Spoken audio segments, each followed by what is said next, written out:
सबकी तरह समझती हो क्या? समझा गया? तेरे जैसे कितने आगे पीछे फिरते हैं, देखे गुलाब मेरे पैरों पे गिरते हैं। तेरी भोली सूरत पे फिसल जाए सुन ले, ओ लड़की उसमें से हम नहीं। तेरे चपेट में मोहल्ले के कोई लड़के, तू भी कोरोना से कम नहीं।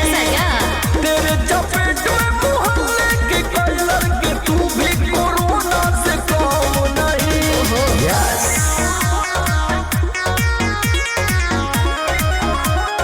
Music by Arya Sharma.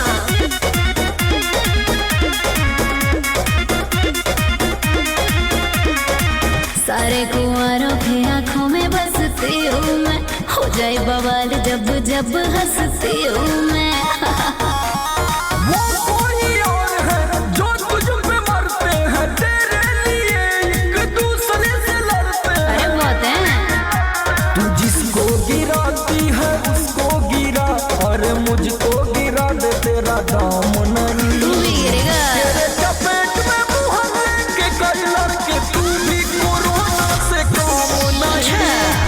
तेरे चपेट में मोहल्ले के कई लड़के, तू भी कोरोना से कम नहीं।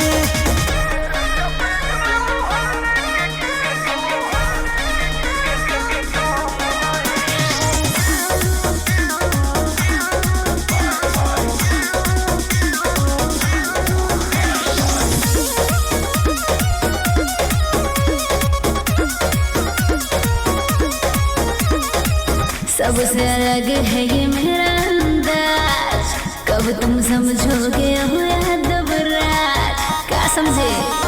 माना फंसूंगा तेरी जुल्फों की जाल में, बात ये डाल तू अपने ख्याल में। छोड़ दे समर के बारे में सोचना, मन में रख कोई भरम नहीं। तेरे चपेट में मोहल्ले के कई लड़के, तू भी कोरोना से कम नहीं।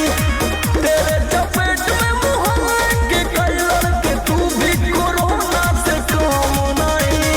तेरे जैसे कितने आगे पीछे फिरते हैं, देखे गुलाब मेरे पैरों पे गिरते हैं। तेरी भोली सूरत पे फिसल जाए सुन ले, ओ लड़की उसमें से हम नहीं।